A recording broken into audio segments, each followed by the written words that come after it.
have been wanting to paint lemons in Procreate for the longest time. Don't ask me why until you've tried it.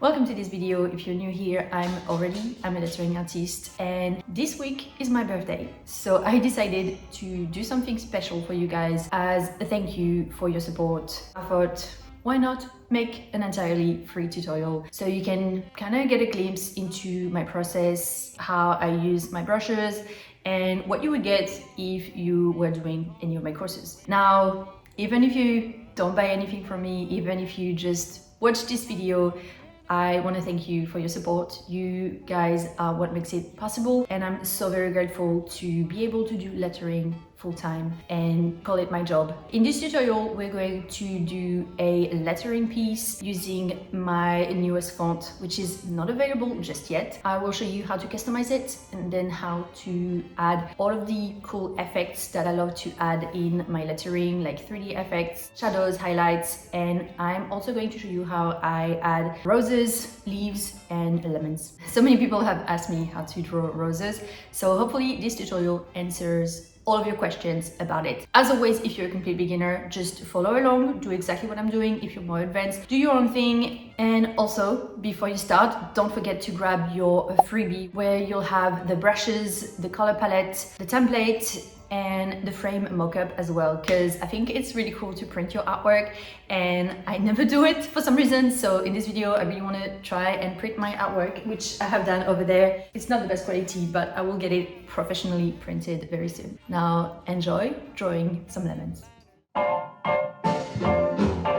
Okay, so this is the artwork we're going to be creating today, and I'm going to show you all of the steps. You'll see that it's completely doable, and I hope that by the end of this tutorial you have something you're proud of. As always, if you're a beginner, I would recommend just copying exactly what I'm doing. If you're a bit more advanced and you've done lettering before, then feel free to write your own words, use your own color palette, and do your own type of embellishments. So let's begin by creating a new canvas. I'm working at 3500 by 2600 pixels. So I'm just creating my new canvas. It's like that. I'm working at 300 dpi and my color profile is RGB. Now this is where you can decide to type your own text, do your own lettering, or use the pre-made template I have given you. So I'm just going to show you how I inserted that template. So if you go Action, Add, Insert a File, I'm just going to insert that template.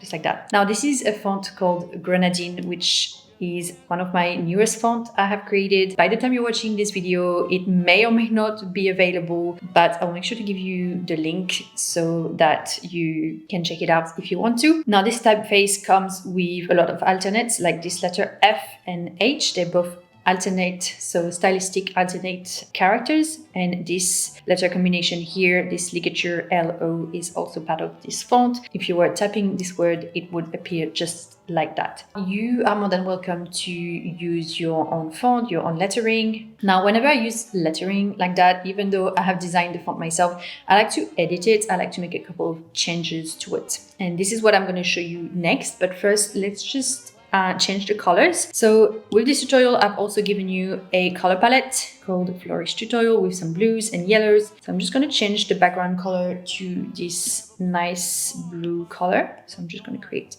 a new layer, slide it underneath, which I'll rename background. Let's add some color, and then let's rename this layer as well Flourish. And I'm gonna change the color to this nice light blue color. Now we're ready to move on to the next step and customize this. When I customized this lettering, I wanted to have it on an arch like that, so kind of give this impression that it's going down on the side. I created a guide for myself just so that I could know where to position my letters and where my letters would sit. So I created a new layer and activated my drawing guides. So if you go into Canvas, drawing guide, edit drawing guide, and tap on symmetry. It will give you this line in the middle. Now I can go ahead and use any color. I'm just going to use white with the round brush I have provided. And I'm just going to create some type of arch, just so that I have a guide that I can use to place my letter forms. Great. So going back to that Flourish layer, all I'm going to do is distort my letters so they sit on that shape, trying to distort it as little as possible. So being very careful with my selection tool, I'm just going to select the bottom part, and then with my direct selection tool on the distort mode, I'm just going to kind of move it like that and then connect. Grab this blue and with my round brush, just connecting these edges. So I think it's totally fine to distort and customize any font that you download or use, even if you've designed it yourself. I think it just adds a bit more of a unique touch. Obviously, you're always trying not to overdo it, because it can change the look. So if you do it too much and you do something like that would be terrible, because it's changing the shape, like the stroke is different, and that's a big no-no. So I did the same with that H. Just went like that and connected the edges.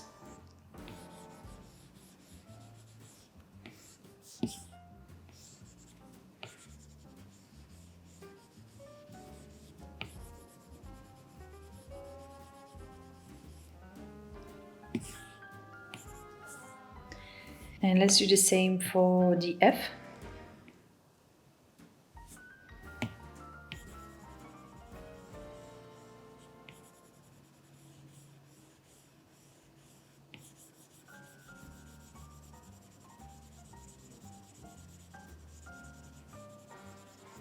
Now, with this ligature that I have with the L and the O, I love it, but it creates this massive gap here, which I did not quite like. So what I did is kind of just flip that bottom part of the L. So I literally just selected it with my selection tool, and then I just flipped it horizontally and then vertically, so that it kind of created this loop here, which looked really nice. And I just rotated it like this. And obviously I kind of created the missing part here. So it's distorting the font, obviously, but still keeping the same style, because I'm reusing the same shape, if that makes sense. So I'm not kind of changing the look of it. I'm retaining the style. And that just allows me to fill in that gap. Obviously, this will take a bit of refining, and make sure you take your time during this step, because you really want to make sure you are happy with your lettering before you move on to the next step. Just make that a little bit bigger.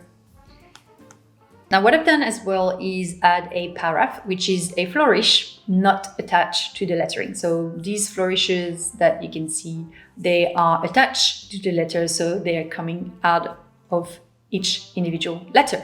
Now, you can have flourishes that are just in the middle of nowhere. I have given you guys a sample paragraph, which is actually part of my whimsical lettering toolkit. So I've given you this one here, and I'm going to show you how I use them. And let's make it white so that we can see what we're doing. Let's make that a bit smaller, something like that. So with those stamps that I have provided, you can see they're made of tiny little dots. And the reason I am not kind of like filling this shape already and straight away giving you the shape that is completely done is because every time you're going to use it, it's going to be different, and it will have to match the style of your lettering. So in this case, we have a certain thickness for the letters, and Pretty much every letter form is monoline, so they have the same thickness. There's not really any contrast between thicks and thins. Sometimes it happens that, for example, a U would get really thin down the bottom, or an H will have too thick main stroke and then the crossbar will be very thin. That's what we call contrast in lettering. So depending on the lettering you're using, your paragraph will have to be adjusted. And in this case, I'm going to try and make it the same width all the way through.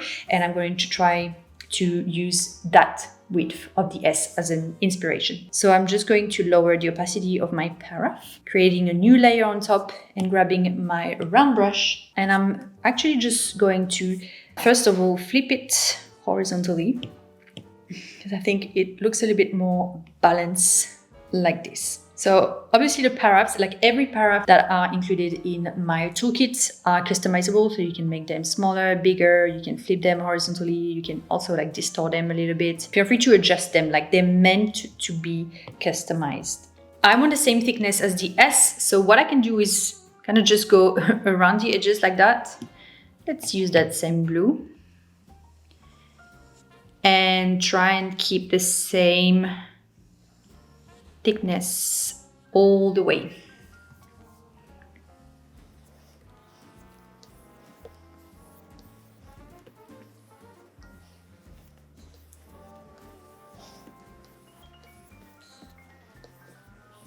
Now that's the tricky part. You have to use all of your brain power to just not follow the template and just try and make it the correct size. We can always fix that later, but just do your best.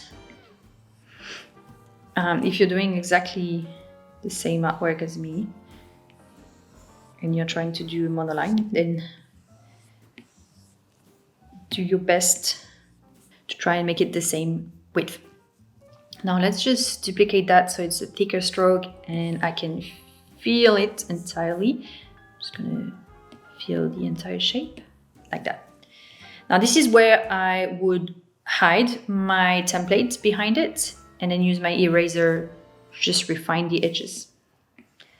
Make sure I'm happy with the final shape. And also making sure it's the same width all the way through.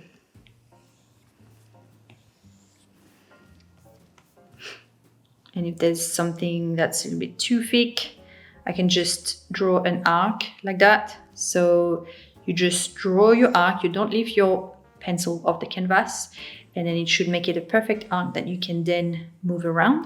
And then as soon as you lift your pen off the canvas, it will prompt you this little setting at the top where you can edit arc. You can position it wherever you need. So this is usually how I do it. I spend a lot of time refining, and that's probably what takes the longest, to be honest, because you really want to make sure you're happy with the shape before you move on to the next steps.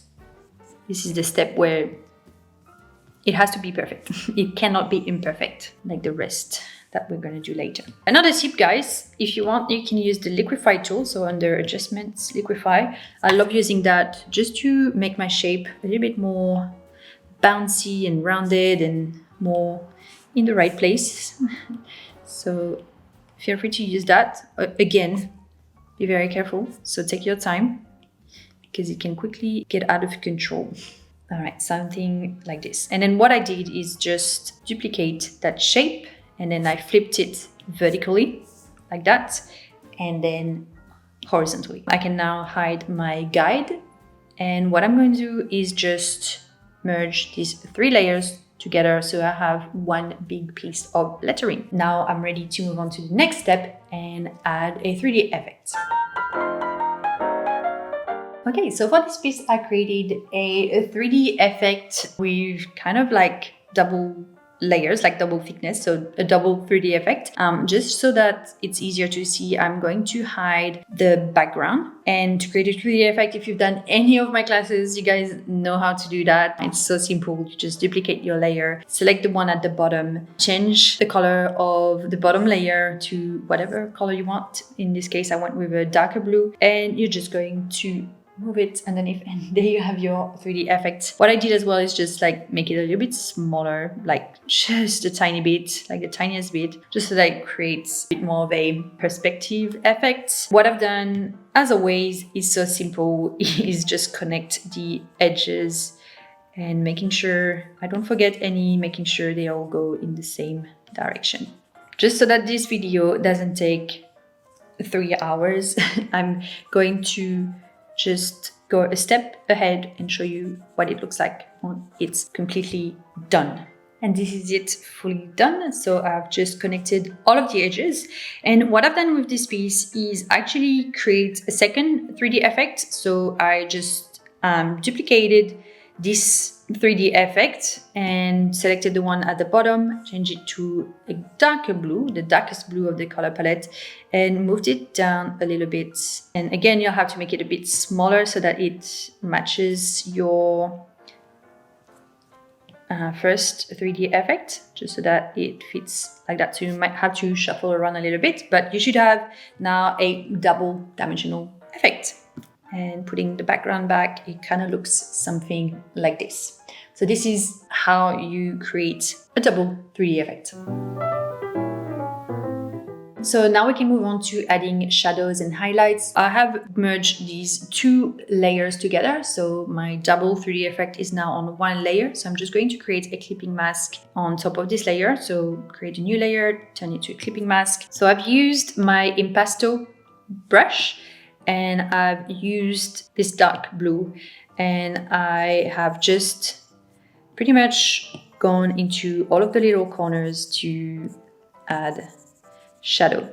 So with this brush, it's a blending brush. So you'll see that I have provided a lot of blending brushes of different styles in my whimsical lettering toolkit. They all have a lot of texture in it. If you don't put any pressure, it probably is not going to do anything, but as soon as you put pressure, it adds more color. The idea is that there are blending brushes, so you kind of just lay some color, so you put more pressure, and then you can go on top and blend without any pressure.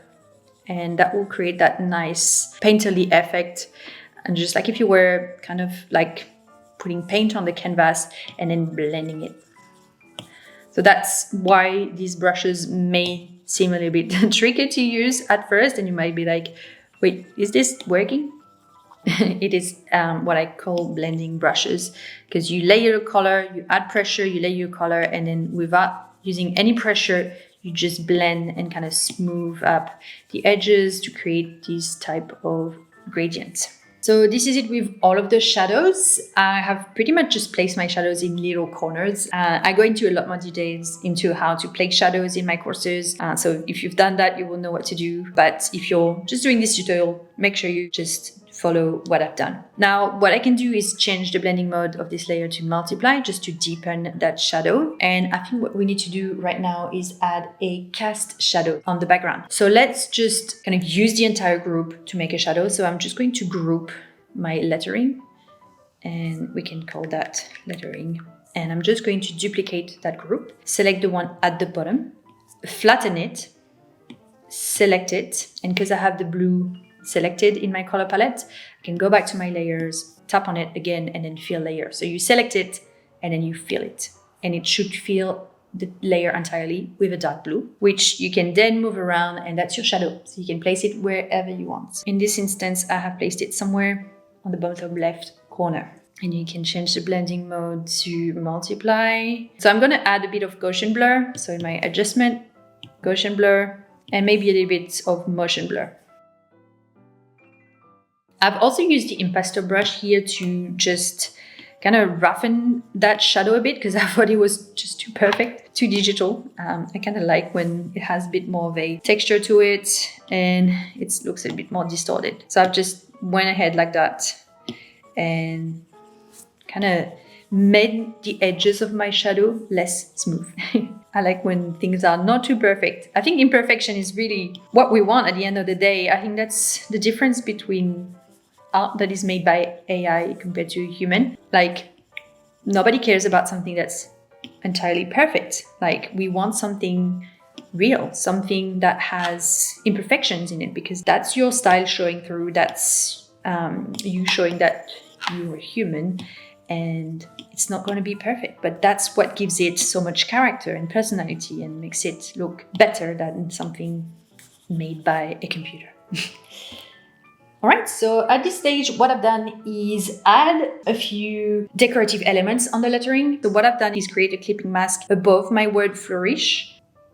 And I've used my round brush and that white color, that light blue from the color palette. And I've just drawn little embellishment inside of my letters like that.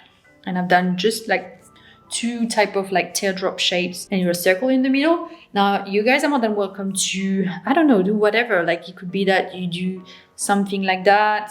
I don't know, little dots like that. That could be cute. That's where I really want to encourage you to go online and do some research. Go into like lettering books that you have and look at how like vintage typefaces were embellished and use that as inspiration, because that's really where you can add your own touch to the lettering and really make it unique and make it you. I would absolutely love to see what you do for those letters, so make sure to tag me if you share it. Yeah, let's find cool ideas for embellishments all together and come up with something better than that, something more creative. Okay, so this is what they look like at the end. Just to make them pop a bit more, I've just duplicated that layer and made a shadow. So I'll show you changing the blending mode to multiply, and I used this medium blue color, just moving it to the side like that, adding a bit of Gaussian blur and just lowering the opacity. And I think it just creates a bit more depth. It's very subtle. All right, last finishing touches. I think we can hide that drawing guide. We don't need it anymore. I've added a bit of a highlight on the lettering. So I'm creating a 3rd clipping mask on top of my lettering, and using the white, I can maybe use that impasto brush to kind of just create a bit of a highlight on the top of my text, kind of just creating a gradient. Optional, but I think it just adds a bit more realism to the lettering, kind of makes it look more like a 3D object with light reflected on it. And then I also added a bit of texture, which is one of the texture from my whimsical lettering toolkit that I have given you with this tutorial. It's called Rough Canvas Texture, but in the whimsical lettering toolkit, you have a whole bunch of different type of textures that you could add. But this one is cool because it looks like a canvas. It does make it look a little bit more like a painting, you know? So I just went on top like that, created a bit of a texture. It's very subtle, very hard to see. And I did the same just above the background, that blue background. So I created a new layer, and this time I used the darkest blue and I created the texture like that. So it's such a cool brush. Like, it's a really massive brush and it's very subtle and you don't need to do anything. It just kind of applies it straight away perfectly, and you can zoom in and have a look. Obviously you can change the opacity if it's a little bit too much. Maybe about 50% will be enough. One last thing before we move on. I like to add a bit of a glow on the edges. If you've done any of my tutorials, you will know what I'm talking about and you will be an expert on it already. So let's create just a new layer above that lettering and change the blending mode to add, and grab like a whitish color, or maybe like a light blue will be fine. And then with the round brush, all I'm going to do is add my highlights on the top of each letter form like that. Just to add a bit of more shine to my letters. So again, I'm not gonna like show you the entire word, but I'm gonna show you the end result, how it looks like and what you should have. You can also add some light on the edges like that, just to kind of help refine your shape like this. Okay, so this is what it all looks like at the end, with all of the highlights, all of the embellishment, all of the textures. And now I'm ready to move on to the next step, which is to add some leaves, some roses, and some lemons. So to create the leaves and the roses, I used a technique that I used all of the time, and I really wanted to include roses in this tutorial because so many people have been asking me how I paint my roses, which is super easy, I promise. Like, I'm not doing anything fancy. Actually, when you zoom in, it doesn't look that great, but when you zoom out, it looks fine. So I'll show you how I did my roses. So please don't look at my layers because I'm working off my final file. So let's just create a new layer on top of everything else. I'm going to use that stamp rose here, and using any place on your canvas where you want to work, you're going to stamp that rose and make it as big as you possibly can, because then we're going to duplicate it and make it smaller. You can make it smaller, but not bigger. I am just going to go around the edges. Let's make this stamp a bit darker so we can see what we're doing. But I'm going to create a new layer underneath that stamp, and using my round brush, let's use white. I'm just going to go around the edges like that. Doesn't have to be 100% perfect, guys. It's a flower, so it can be any shape really, and it will still look correct. So I'm just creating the outline and then filling it with color. So I have my rose now. Let's lower the opacity of the stamp so that it doesn't get too distracting. But then I'm going to create a clipping mask above that white shape.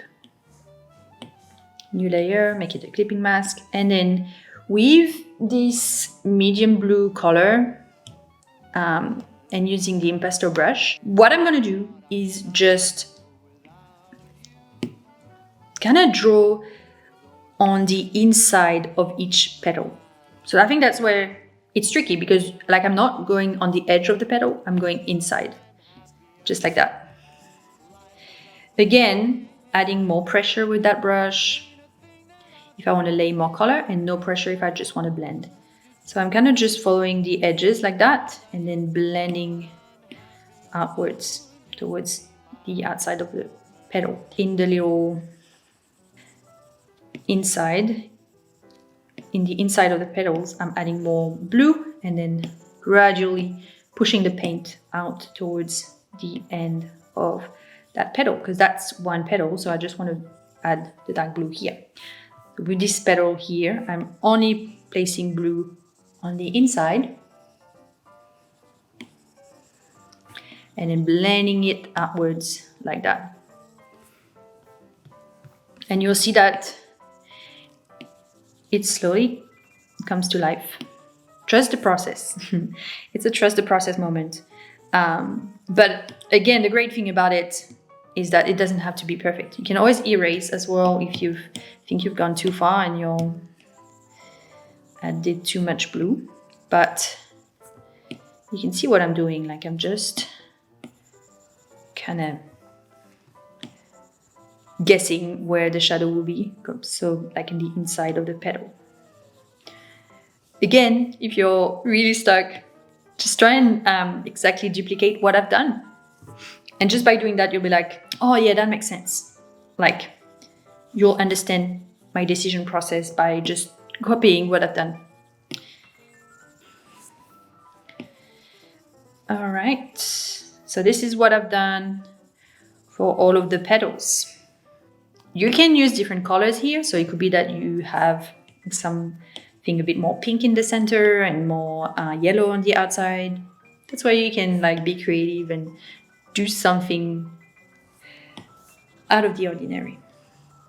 And also what helps, guys, as always, is to use reference images. So if you have a picture of a rose next to you, that could help. And then what I've done is add a bit more blue in the center, just so that it looks more like there's more shadow in the middle.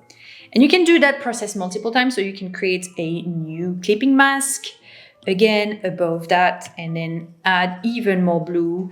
You could even change the blending modes to multiply and create multiple layers like that until you're happy with the result. Like there's no right or wrong with this type of stamps. Like it's really open to interpretation. That's why I make them so simple, because they're just a guide. Like they're just a guide so that you know how to draw the rose, but then they should all look different. Like everyone's gonna have a different rose at the end. And then what I do at this stage, I hide the stamp because I don't really need it anymore. And I create a new clipping mask. But this time, instead of adding darker colors, I'm gonna add lighter colors. So I can use the add blending mode And with the round brush, just kind of create highlights on my petals like that. It's kind of hard to see, so what you can do is make your flower a bit darker, like a darker blue. That could be a style. That could look cool. You can also use the impasto brush to create your highlights. And again, just adding the highlights wherever you haven't added any shadow. So you can play with different blending mode. I think screen would be nice with a white, and kind of will give you a nice highlight on the petals like that. So then what I've done is group all of those layers together.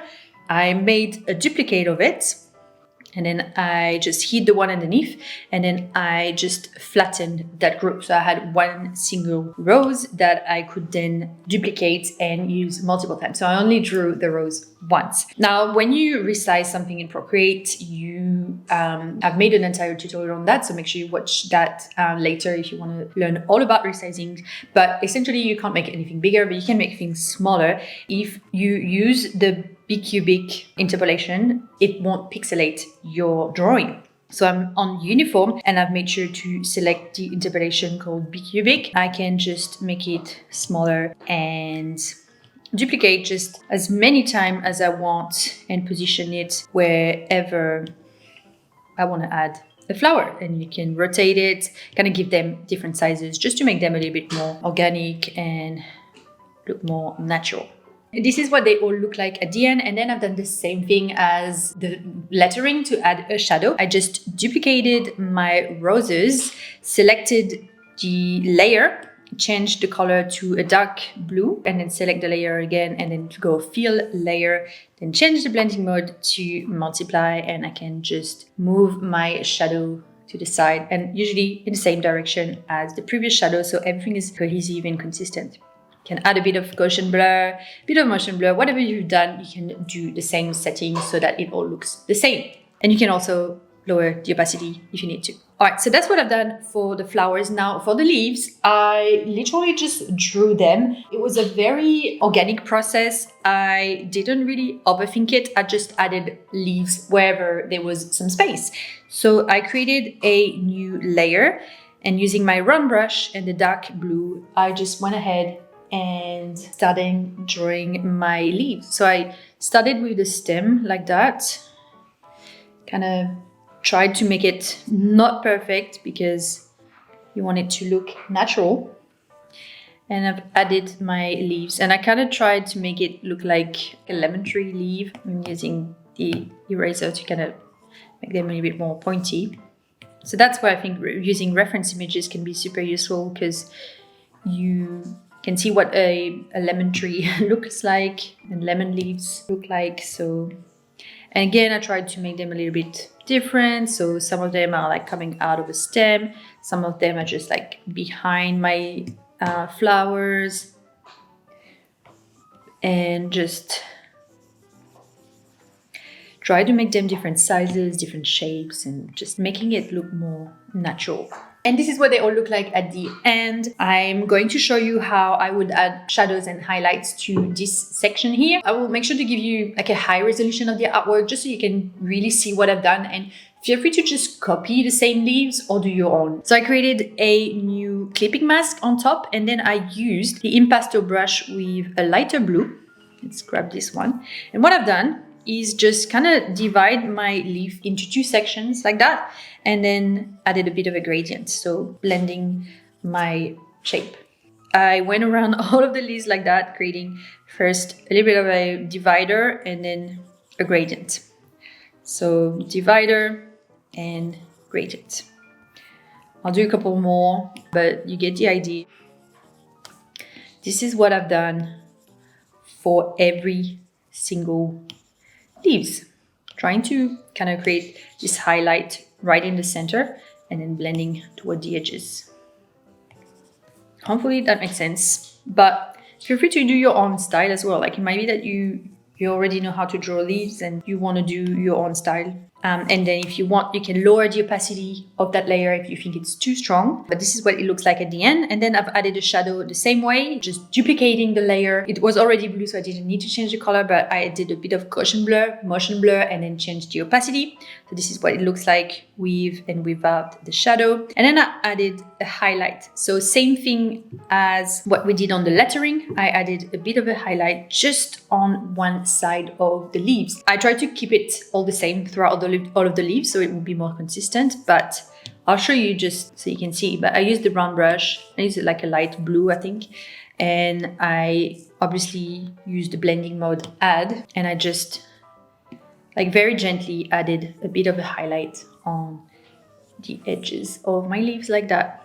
And that's all I did. So again, I'm not going to show you every single leaf because it's the same for every leaf, but you get the idea. You can also add some highlights on your flowers, on anywhere that you think is necessary, really. But this is my technique. It's so simple. Okay, so we're now ready to add the lemons, just to add a bit of a touch of color and then the final adjustments. Okay, so I'm going to show you how I added 3 lemons right there. Essentially, it's the same technique as everything. It's just the main shape. You add shadows, highlights, and then you're done. Let's go ahead and draw the lemon. So I just drew the outline. I'm still using that round brush. So to draw a lemon, I just draw like an oval shape like that, and then lower the size of my brush, and I just create like the end part of the lemon like that. So, and that looks like a lemon. I think it's so easy, so simple. So just like an oval shape. And then the end of your lemon. So you're more than welcome to place your lemons like behind your lettering, above your lettering. There's no right or wrong. I really want you to play with this. I don't want this tutorial to be like, this is me telling you what to do. Like, I just want to show you my technique, and you guys can do whatever you want. You could even do the different fruits, like you could do cherries, apples, pomegranates, I don't mind. Okay, so with those lemon, I created again another clipping mask on top, and I used this yellowish color, I think this one over there, and using the impasto brush, I just went ahead and kind of created like a highlight just on one side like that, like just a bit of a lighter color just here. And this is where the magic happens. I created the highlight just on the other side, so almost like if it was like a reflection. So let's do that again. Again, I add pressure to add color, and then very little pressure just to blend, and then a bit of highlight here. So you might have to get used to this brush. It took me a while, but it's definitely worth it once you have the hang of it. Right, so we have our beautiful lemons. I think they already look pretty good. We can add a bit more of a highlight on top of them. So again, another clipping mask, changing the blending mode to add. And this time I'm using this very light yellow, and I'm just gonna create like a bit of a highlight like that. This is so satisfying. Like, I can't think of anything better to do in Procreate than adding highlights on lemons like that. It's just so satisfying. It looks so good. They look so juicy and pretty, and I know you're going to enjoy these steps. So have fun, guys. All right, and then what I've done is add a shadow again. So I just duplicated the main shape, so the orange shape that we created, added a bit of dark blue, and you know the drill. We add a bit of Gaussian blur if you want, a bit of motion blur. You can lower the opacity of that layer. You can change it to multiply.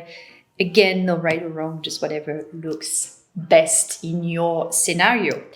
So this is what all my lemons look like at the end. We're almost done, and now I'm ready to add some final touches. So if you guys know me, you know I love to add little stars everywhere. So I'm going to do that. I'm going to create a new layer, change the blending mode to add, and then using a white color and my round brush, I'm just going to add little stars. And you can draw them, or you could use some of the stamps I have provided in my whimsical lettering toolkit. I have a lot of pre-made stamps like stars already made in my toolkit, which would look really nice. But for this tutorial, I decided to draw them myself, because sometimes I like when they're a little bit inconsistent and not perfect. So this is what it looks like with the stars. Now, what I've done is do some little final adjustments. And in order to do that, you have to flatten the image.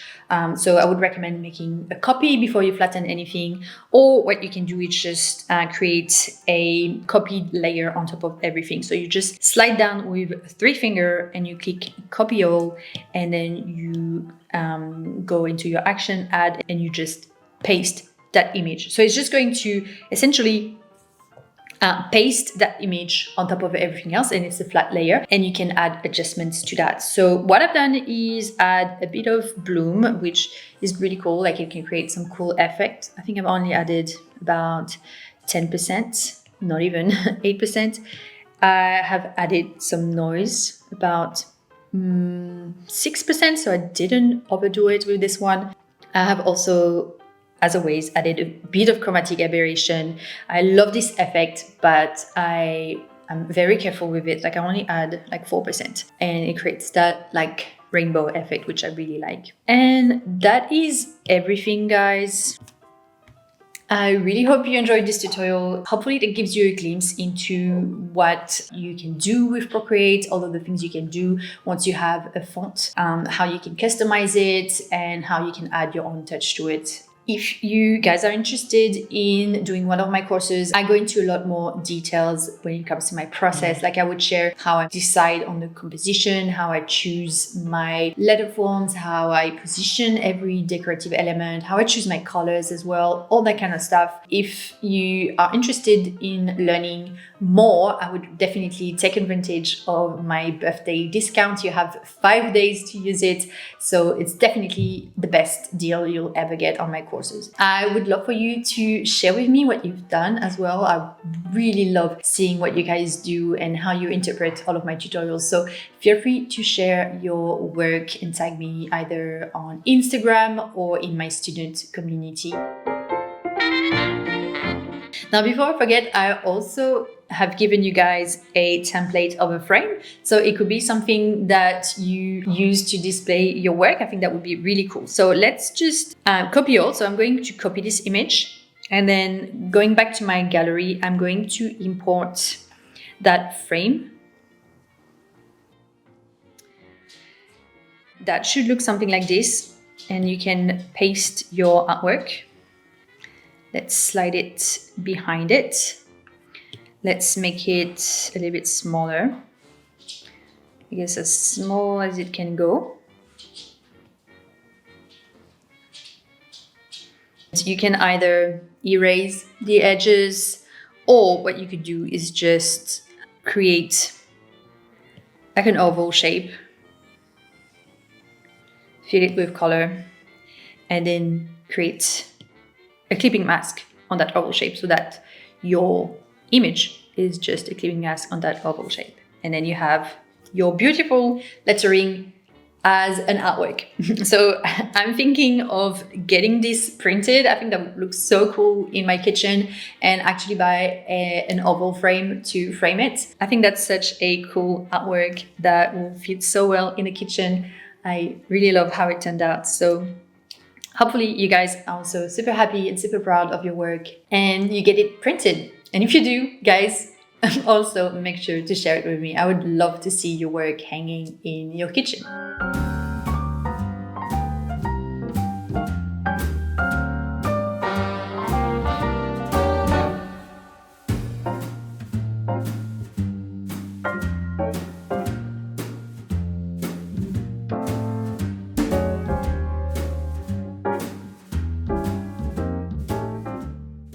And that's it, guys. Thank you so much for watching this video. I really hope you enjoyed this tutorial. And like I said, if you want to learn more, if you want to try out one of my courses, now is the best time, because I have a very special birthday discount of 50% off. It will end at the end of this week, so I'm so sorry if you've missed out. But if not, this is your chance to try out one of my courses. As always, I'm so very grateful for all of your support. I love what I do. So thank you so much, and I'll see you guys in the next video. Not in the way she walks, the way she talks, or the way she